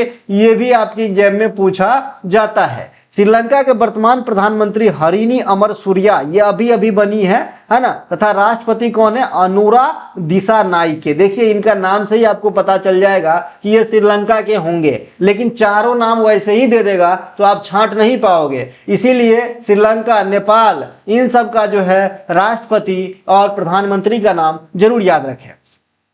देखिए यहाँ पे राजेंद्र चोल ने समस्त श्रीलंका पे अधिकार कर लिया था। और ऊपर में जो एक पॉइंट सबसे पहले आप देखे थे, राजराज चोल, वो श्रीलंका पे आंशिक रूप से यानी पार्शली अधिकार कर पाया था। निम्नलिखित में दिए गए संस्थाओं द्वारा जारी की जाने वाली इंडेक्स के संदर्भ में कौन सा कथन सत्य है? नहीं है, सत्य नहीं है ना। विश्व बौद्धिक संपदा यूपो के द्वारा जारी किया गया वैश्विक नवाचार सूचकांक 2025 में भारत को 40वां स्थान मिला, जाला, है ना। ये आपके जो है 39वां स्थान पे है भैया, ये 40 स्थान पे नहीं है, तो इसीलिए यह गलत है। दूसरा है, भारत को वर्ष 2025 की मानव विकास रिपोर्ट में 193 देश और क्षेत्रों में 130वां स्थान प्राप्त हुआ है। तो दूसरा कथन आपका सही है, और जो सही है उसको आंसर नहीं करना है, जो गलत है उसको आंसर करना है। इसीलिए कथन नंबर 1 सही हो जाएगा। विश्व बौद्धिक संपदा संगठन यूपो के द्वारा जारी किया गया वैश्विक नवाचार सूचकांक 2025 में भारत को 39वें स्थान पे रखा गया है। यूपो की स्थापना 1967 में विश्व बौद्धिक संपदा संगठन कन्वेंशन द्वारा किया गया था। इसका मुख्यालय जेनेवा, स्विट्जरलैंड के अंदर जो है स्थित है ना। संयुक्त राष्ट्र विकास कार्यक्रम यूएनडीपी द्वारा जारी की गई एचडीआई इंडेक्स 2025 में आइसलैंड को 0.972 स्कोर के साथ पहले स्थान पर रखा गया है ना, जबकि 0.388 स्कोर के साथ दक्षिणी सूडान को सबसे निचले पायदान अर्थात 193 स्थान पे रखा गया है। आप कहोगे एचडीआई इंडेक्स 2025 जारी करने के लिए कितने देशों को सर्वे किया गया? तो 193 देशों पे सर्वे किया गया। भारत का रैंक है दादा यहाँ पे 130वां, और भारत का स्कोर बहुत ज्यादा पूछता है एचडीआई इंडेक्स से, है ना। तो स्कोर आप बता देना भैया, यहाँ पे 0.685 है। ठीक है, भारत के पड़ोसी देश की एचडीआई इंडेक्स की हाल कहेंगे तो चीन का 78वां है, श्रीलंका का 89वां है, भूटान का 125वां है। अब जो भारत के बराबर या भारत के बाद है, जैसे बांग्लादेश भारत के बराबर 130वें स्थान पे आ गए हैं एचडीआई इंडेक्स 2025 में, और इसके बाद आपका नेपाल 145वां, म्यांमार 150वां और पाकिस्तान 168वें स्थान पर है। संयुक्त राष्ट्र सतत विकास समाधान नेटवर्क के द्वारा जारी सतत विकास लक्ष्य सूचकांक 2025 में भारत को 99वें स्थान पर रखा गया है। इसी संस्था द्वारा जारी विश्व खुशहाली रिपोर्ट वर्ल्ड हैप्पीनेस इंडेक्स में भारत को 118वां स्थान दिया गया है। ये दोनों इंडेक्स आपका संयुक्त राष्ट्र सतत विकास समाधान नेटवर्क के द्वारा जारी किया जाता है, इन्हें ध्यान रखेंगे। Indian institute for economics and peace के द्वारा जारी विश्व शांति सूचकांक 2025 में भारत को 115वां स्थान दिया गया है। इस इंडेक्स में भी प्रथम स्थान पे आइसलैंड है। आता हूं थोड़ा पानी पी के, एक सेकेंड भैया, थोड़ा सा। हाँ, नेक्स्ट हमारा भारत के विभिन्न राज्यों में, है ना, की जाने वाली जनजातीय नृत्य के संदर्भ में कौन सा कथन सत्य है? पहला जो आपका कथन है, गेंडी नृत्य जो मुड़िया जातियों द्वारा किया जाता है और इसमें महिला और पुरुष दोनों भाग लेते हैं। ठीक है, वैसे तो कई जाति के द्वारा किया जाता है, लेकिन महिला और पुरुष दोनों भाग लेते हैं, तो यहाँ पे हम सही का निशान लगा देंगे। पंथी नृत्य छत्तीसगढ़ के बस्तर क्षेत्र में गोंड जनजातियों के द्वारा किया जाता है, ये भी सही है। तो यहाँ पे दोनों के दोनों जो है राइट आंसर में लगा देंगे आंसर। यहाँ पे गौर नृत्य, देखिए छत्तीसगढ़ में बहुत सारे नृत्य होते हैं जनजातीय वाले, तो मैं कुछ पार्टिकुलर नृत्य को लेकर के आपको समझाऊंगा। और जो भी आपके मन में क्वेश्चन उठ रहा है कि भाई बायसराय से क्वेश्चन नहीं दिख रहा है, आर्टिकल से नहीं दिख रहा है, खेल सब से नहीं दिख रहा है, नृत्य से नहीं दिख रहा है, जो पद्म अवार्ड मिलते हैं नृत्यांगना वगैरह को उनसे क्वेश्चन नहीं दिख रहा है, राष्ट्रीय खेल पुरस्कार नहीं दिख रहा है, कांग्रेस का बैठक से क्वेश्चन नहीं दिख रहा है, तो ये सभी तो हमारे पास निःशुल्क दिया जाता है जी। पंचवर्षीय योजना नहीं दिख रहा है, पड़ोसी देश नहीं दिख रहा है, तो ये सब जो मैं बोला ना 45+ टॉपिक का कंपाइल आपको दिया जाएगा, तो वो वहां से आप कर लेंगे। ये सब जो है मैं बार बार क्या एक ही चीज पढ़ाऊँ, मैं वो चीज नहीं हूँ कि आज ये पढ़ा दूंगा थोड़ा पुरान हो जाए फिर वही पढ़ा दूँ, या फिर रिकॉर्ड करके फिर अपलोड कर दो बोलो भैया, है ना। तो वो जो है छलने वाला काम यहाँ पे नहीं, यहाँ पे आप जो है हमेशा नया चीज सीखेंगे, काम का चीज सीखेंगे, है ना। आप अपना 100 दिन दो, मैं आपको नौकरी दूंगा, ये बात में पूर्णतः सत्यता है। मान लोगे तो ठीक, सफल हो जाओगे, नहीं भी मानोगे तो हमारा क्या लोगे, ठीक है। गौर नृत्य, है ना, ये मारिया जनजाति द्वारा किया जाने वाला एक अनुष्ठानिक नृत्य है। इसमें नर्तक भैंसे के सिंग से बना मुकुट पहनते हैं, है ना। पंडवानी नृत्य छत्तीसगढ़ में ये सबसे पॉपुलर है, अनूठी लोक प्रदर्शन कला है जो भारतीय महाकाव्य महाभारत और अन्य कथाओं का वर्णन करता है। इस नृत्य के साथ अक्सर पारंपरिक छत्तीसगढ़ी लोकगीत पाइका का जो है गायन किया जाता है। तो ये पाइका और पंडवानी यहाँ से आप पकड़ लेना, ये छत्तीसगढ़ का है। पंडवानी में जो है एक बहुत ही फेमस कैरेक्टर है, इनका नाम आप लोग मुझे कमेंट कर सकते हो तो कर देना, है ना। इनके अलावा सैला नृत्य, ये छत्तीसगढ़ में विवाह के अवसर पे किया जाने वाला नृत्य है। वैसे तो बहुत सारे नृत्य जो है छत्तीसगढ़ में विवाह पे किया जाता है, लेकिन सैला भी जो है फेमस है। गेंडी नृत्य पुरुष और महिला दोनों के द्वारा गोलाकार संरचना बनाते हुए किया जाता है आपका गेंडी नृत्य, ठीक है। इसके अलावा यहाँ पे नोट करके एक चीज लिखा हुआ है कि राजस्थान का जो घूमर नृत्य है, जिसकी शुरुआत भील जाति की महिला के द्वारा किया गया था, और उस समय देवी सरस्वती को खुश करने के लिए यह नृत्य किया जाता था, ठीक है ना। अब तो राजस्थान में ये सिर्फ भील महिला नहीं, राजस्थान के पूरे कल्चर में किए जाते हैं आपका घूमर नृत्य, और यह इसमें जो है महिला भाग लेती है, और यह भी जो है एक गोल चक्कर के रूप में नृत्य किया जाता है। ककसार नृत्य, ये भारत के छत्तीसगढ़ में अब भुजमुरिया जनजाति का एक पारंपरिक लोक नृत्य है। यह काकसार उत्सव में वर्षा के देवता को प्रसन्न करने के लिए किया जाता है। एक्चुअली ये जो काकसर है ये वर्षा का देवता होता है वहां पे, तो इन्हीं को प्रसन्न करने के लिए जो है ये ककसार नृत्य किया जाता है ना। जो आपका झिझिया वगैरह हैं बिहार में, है ना, तो ये भी वर्षा के पर्पज से ही किया जाता है ना। इसके अलावा छत्तीसगढ़ के कुछ अन्य नृत्य जैसे खरा नाच नृत्य, है ना, राउत नाचा नृत्य, ये सब छत्तीसगढ़ में होता है। कर्मा सुवा नृत्य, परधोनी नृत्य भी शादी उदी में होता है छत्तीसगढ़ में, है ना। तो ये ध्यान रखेंगे, ये जो कर्मा नृत्य है ये एक से अधिक जगह हो सकती है, जैसे आपका झारखंड वगैरह के भी कुछ एरिया में देखने को मिलेगा, ठीक है, लेकिन छत्तीसगढ़ में भी होता है। नेक्स्ट है हमारा, निम्नलिखित में से प्रमुख कमीशन के संदर्भ में कौन सा कथन सत्य है। पहला जो है आपका स्टेटमेंट है ना, जालियांवाला बाग हत्याकांड जांच के लिए हंटर कमीशन का गठन किया गया था, सही है। दूसरा है स्टेटमेंट, प्रसिद्ध vernacular press act 1878 Lord Lytton के समय आया था, जो स्थानीय भाषा में पत्रकारिता पर अंकुश लगाने के लिए लाया गया था, यह भी सही है। उपयुक्त दोनों कथन जो है राइट है। Vernacular press act Lord Lytton के समय जो है 1878 में लाया गया था, है ना। इसका उद्देश्य भारतीय भाषाई प्रेस द्वारा ब्रिटिश सरकार की आलोचना करने को रोकना और उसकी स्वतंत्रता को सीमित करना था। इन्होंने कहा कि भाई अगर स्थानीय भाषा में पत्रकारिता बड़े पैमाने पे जिस प्रकार से हो रही है होता रहा तो भाई हमारा तो पोल गली मोहल्ला में सब जागरूक हो जाएगा, खुल जाएगा, और फिर हमारी जो है ना, सत्ता पे खतरा मंडराने लगेगा। इसीलिए जो है इन्होंने एक प्रेस रोक एक एक्ट लाया जिसे वर्नाक्यूलर प्रेस एक्ट कहते हैं। इसमें जो है स्थानीय भाषा में पत्रकारिता या लेखन पर जो है रोक लगाया गया या अंकुश लगाया गया। Vernacular press act second Anglo Afghan युद्ध के समय हुआ था। अगर आपसे पूछता है सेकेंड अफगान युद्ध की जो अवधि, तो आप कहना 1878 से 80 तक लड़ा गया था, और इसी बीच में आपको 1878 में ही वर्नाक्यूलर प्रेस एक्ट आता है। तो युद्ध के साथ अगर इसको रिलेट करना चाहे तो अफगान युद्ध, ठीक है। जालियांवाला बाग हत्याकांड की जांच के लिए 7 सदस्यीय हंटर समिति का गठन किया गया था। जालियांवाला बाग अमृतसर में स्थित है ना। इसके अलावा जालियांवाला बाग हत्याकांड के समय अंग्रेज वायसराय चेम्सफोर्ड था। मॉन्टेग्यू चेम्सफोर्ड का नाम सुने होंगे ना, तो उसी में से चेम्सफोर्ड। जालियांवाला बाग हत्याकांड से कुपित होकर महात्मा गांधी ने अंग्रेजों के द्वारा दिए गए केसर-ए-हिंद की उपाधि जो है वापस कर दिया था। मैगलन कमेटी सहकारी समिति की समीक्षा करने के लिए अंग्रेज के काल में 1915 में मैकलगन कमेटी का जो है स्थापना किया गया था। ली आयोग यह सिविल सेवा से संबंधित होता है, लोक सेवा से संबंधित होता है। साइमन कमीशन का गठन जो है ये आपके 1919 के अधिनियम के अनुसार किया गया था। ठीक से समझिए, अधिनियम के अनुसार, मतलब ये एग्जैक्ट ईस्वी नहीं है कि जब साइमन कमीशन बना। ठीक है, जो आपका मॉन्टेग्यू चेम्सफोर्ड योजना है ना 1919, है ना, उसी प्रकार ये 1919 अधिनियम के अनुसार जो है साइमन कमीशन का गठन किया गया था। उद्देश्य क्या था? संवैधानिक सुधारों का मूल्यांकन करना, ठीक है भाई, है ना, या फिर सुझाव देना। इसमें कोई भी भारतीय सदस्य को शामिल नहीं किया गया। जब इसकी गठन 1927 में होती है तो इसमें एक भी भारतीय सदस्य को नहीं रखा जाता है। ठीक है, इसीलिए इसे गोरों का कमीशन कहा जाता है और इसका गठन 1927 में होती है। 1928 में चलकर इंडिया आती है और 1930 में अपनी रिपोर्ट सौंपती है। इसी आयोग का विरोध करते हुए या फिर कमीशन का विरोध करते हुए साइमन का जो है लाला लाजपत राय को लाठी चार्ज का शिकार होना पड़ा था, जो अंततः उनके मृत्यु का कारण बन गया था।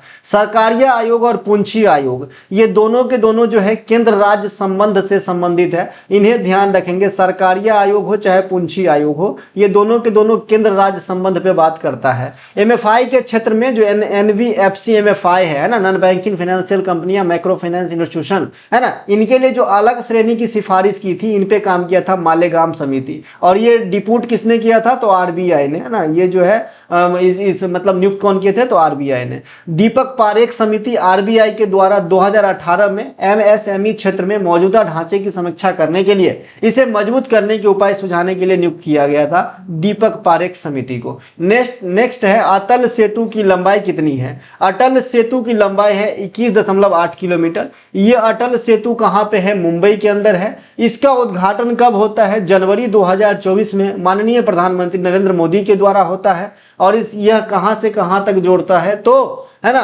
भाई, जो नई आपका मुंबई है वहां पे एक सिवड़ी इलाका है, सिवड़ी से ये उड़न तालुका को जोड़ने का काम करता है। ठीक है, दुनिया की सबसे लंबी राजमार्ग सुरंग अटल सुरंग जो मनाली को लाहौल स्पीति से जोड़ता है हिमाचल प्रदेश के अंदर, है ना।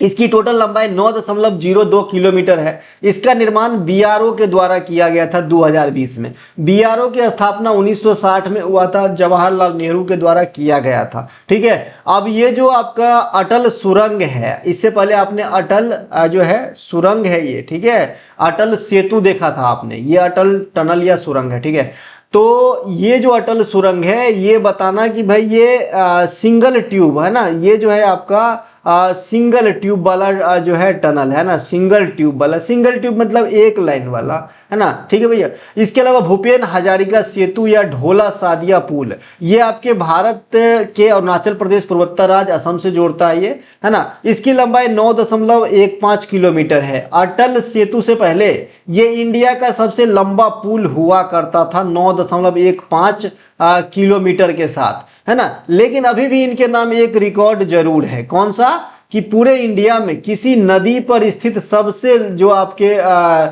लंबी पुल हो जाएगा, ये आपके कौन सा हो जाएगा भैया? ढोला सादिया या भूपेन हजारिका। लेकिन ये नदी पर स्थित है। और ओवरऑल सबसे लंबी पुल जो है ये आपका अटल सेतु बॉम्बे हो जाएगा। जम्मू कश्मीर में स्थित चुनाव लिखा गया है, वोट डालना है भाई, चिनाव, है ना, इसको लिख लेना भैया, चिनाव नदी पर, है ना, चिनाब नदी जिसका उद्घाटन हाल में ही प्रधानमंत्री ने किया है। यह नदी तल से 369 मीटर ऊंचाई पर स्थित है और इसकी टोटल लंबाई 1.31 किलोमीटर है। 4 महानगरों को जोड़ने वाली जो परियोजना है स्वर्णिम चतुर्भुज जो आपका सड़क नेटवर्क परियोजना है, इसकी टोटल लंबाई 5846 किलोमीटर है। कुछ एक दिन पहले हमने पूछा भी था।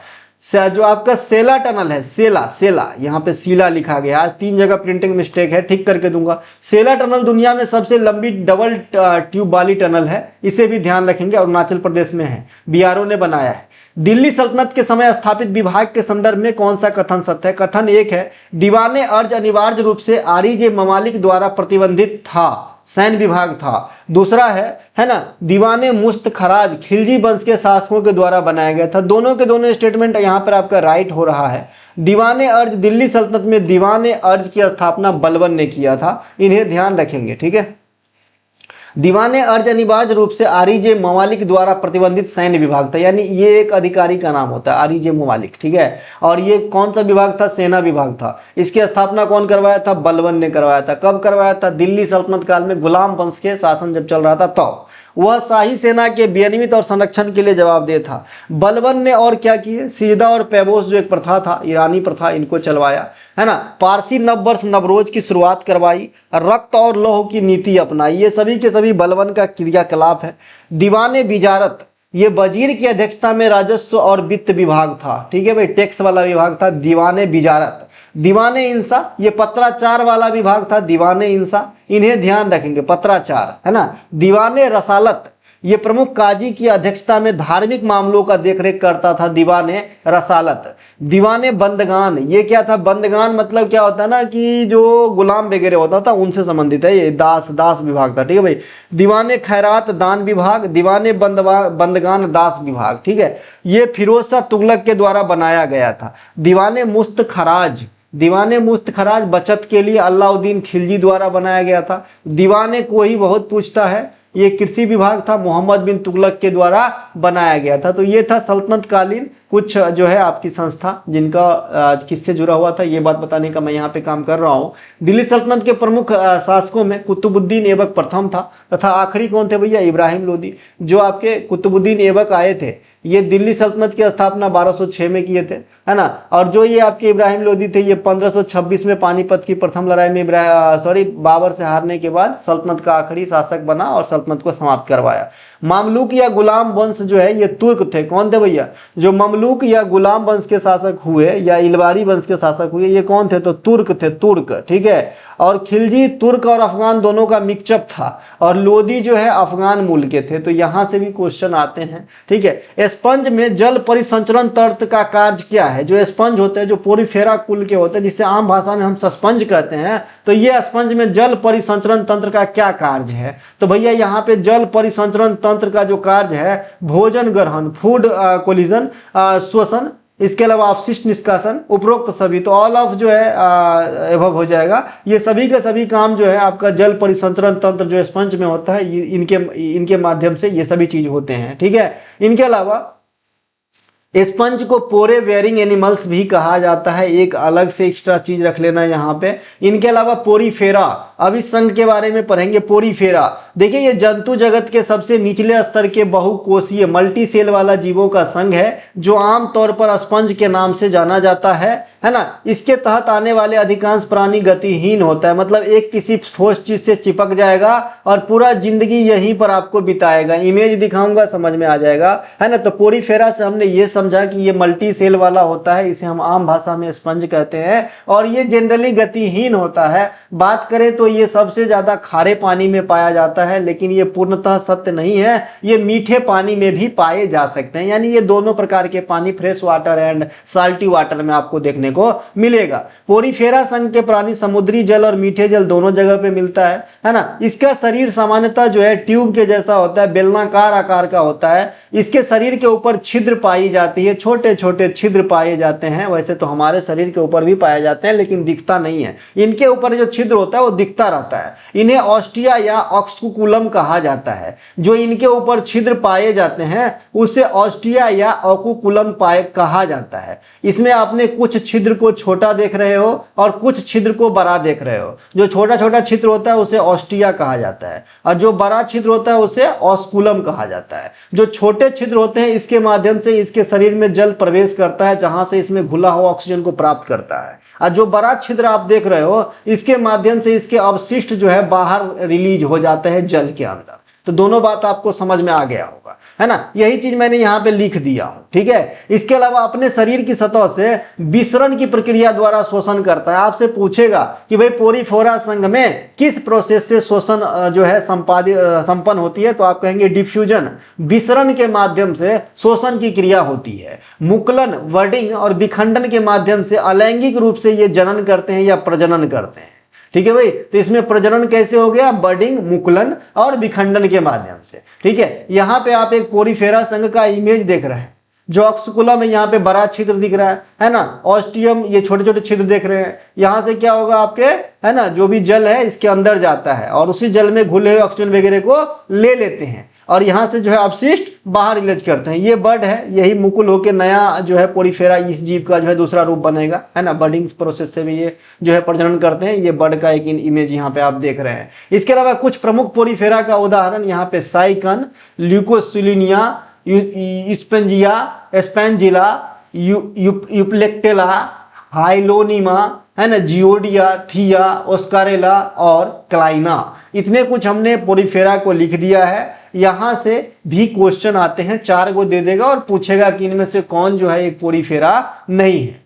निम्न राज्य सरकार के द्वारा चलाए जा रही योजनाओं के संदर्भ में कौन सा कथन सत्य है? पहला है मुख्यमंत्री नोनी सशक्तिकरण सहायता योजना उड़ीसा सरकार के द्वारा श्रमिक परिवार के बेटियों को शिक्षा, रोजगार इत्यादि की वित्तीय सहायता प्रदान करने के लिए चलाया गया। यह सरासर गलत है। ये जो आपका मुख्यमंत्री नोनी सशक्तिकरण सहायता योजना है ये उड़ीसा के अंदर नहीं, ये छत्तीसगढ़ के अंदर चलाए जाते हैं। दूसरा है गृह लक्ष्मी योजना के तहत कर्नाटक सरकार घर के महिला प्रधान को प्रत्येक महीना 3,000 देता है। नहीं जी, ये 3,000 नहीं देता है, इसमें कम देता है जी, 3,000 नहीं देता है। दुन्नू के दुन्नू कथन जो है आपका गलत हो जाएगा। मुख्यमंत्री नोनी सशक्तिकरण सहायता योजना छत्तीसगढ़ सरकार के द्वारा श्रमिक परिवार के बेटियों को शिक्षा, रोजगार इत्यादि के लिए वित्तीय सहायता प्रदान करने के लिए चलाया गया है। छत्तीसगढ़ की अन्य प्रमुख योजना में कृषक उन्नति योजना, इस योजना में किसानों को सब्सिडी दिया जाता है। सियान केयर योजना, जो बड़े बुजुर्ग होते हैं उनकी देखरेख के लिए योजना चलाया गया है। अब आते हैं गृह लक्ष्मी योजना। यह 1 मिनट, है ना, गुनगुन बहुत बदमाश, 1 सेकंड भैया, बता दिया ना। इसके अलावा यहाँ पे गृह लक्ष्मी योजना में जो घर की महिला प्रधान होती है उनको कर्नाटक सरकार 2,000 रुपया जो है पर मंथ देते हैं, ठीक है। इसके अलावा कर्नाटक के अन्य योजना में आएंगे युवा निधि योजना। इस योजना के तहत जो स्नातक है और बेरोजगार है उनको भी सहयोग राशि दी जाती है, युवाओं को 3,000 प्रति माह, है ना, इसे ध्यान रखेंगे। इसके अलावा संचार कावेरी योजना, ये भी आपके कर्नाटक राज्य के अंदर चलती है और ये जो है शुद्ध पेयजल है वो टैंकर के माध्यम से प्रोवाइड कराई जाती है। उड़ीसा सरकार के द्वारा चलाए गए कुछ प्रमुख योजनाओं की बात यहाँ पे करते हैं। स्वयं योजना, ये काफी बार आपके एग्जाम में पूछे भी गए और पूछे जाएंगे। अधिकतम जो है आपके 1 लाख रुपया तक का लोन दिया जाएगा आपको सेटअप करने के लिए और यह लोन आपके ब्याज मुक्त होते हैं, ठीक है। सुभद्रा योजना 60 वर्ष से कम तथा 21 वर्ष से अधिक के जो महिला हैं उन पे एप्लीकेबल होती है। वित्तीय सहायता दिया जाता है 10,000 रुपया सालाना। मोघर योजना, यह आवास सुविधा मुहैया कराता है उड़ीसा के अंदर। सहयोग पहल, सरकारी योजना की जोड़ने के लिए यह जो है डोर स्टेप कार्यक्रम है, आपके घर घर जाके आपको जागरूकता लाएगा और आपको जो है सरकारी योजना से का लाभ दिलाएगा। लाडली बहना योजना, ये मध्य प्रदेश सरकार के द्वारा चलाई जाती है और इसमें 23 से 60 वर्ष की महिलाओं को शामिल किया जाता है। अब ये 1250 रुपया अभी दिया जाता था, लेकिन जो मध्य प्रदेश के वर्तमान सीएम हैं इनके द्वारा कमिटमेंट किया गया था कि भाई इसको बढ़ा के 1,500 मासिक कर दिया जाएगा। अब ये किया कि नहीं किया ये मैंने अभी आपको नहीं बता पाऊंगा, है ना, क्योंकि ये बहुत नजदीक की बात है। महाराष्ट्र सरकार के द्वारा माझी लड़की, है ना, बहनी योजना, माझी लड़की बहनी योजना, इसके अंतर्गत 21 से 65 वर्ष के महिलाओं को 1,500 प्रति माह दिया जाता है। तो दोस्तों ये थे आज की क्लास और ये थे आज के क्वेश्चन आंसर और ये था मैं। अगर आपको अच्छा लगा हो तो लाइक करें, अपने दोस्तों को शेयर करें, है ना। और यहाँ पे सिर्फ जो है काम की बात बताता हूँ, तो क्लास नियमित अटेंड किया कीजिए। आप जो है अपना टाइम दीजिए, मैं आपको सफलता दूंगा, इस बात में पूर्ण सच्चाई है ना। तो पढ़िए मन से और सफल होइए। हमारा कोई सा भी कंटेंट चाहिए, डिस्क्रिप्शन में दिए गए लिंक का प्रयोग करते हुए आप कंटेंट को बाय कर सकते हैं व्हाट्सएप पे जाकर के और अपने सपने को साकार कर सकते हैं। जय हिंद दोस्तों।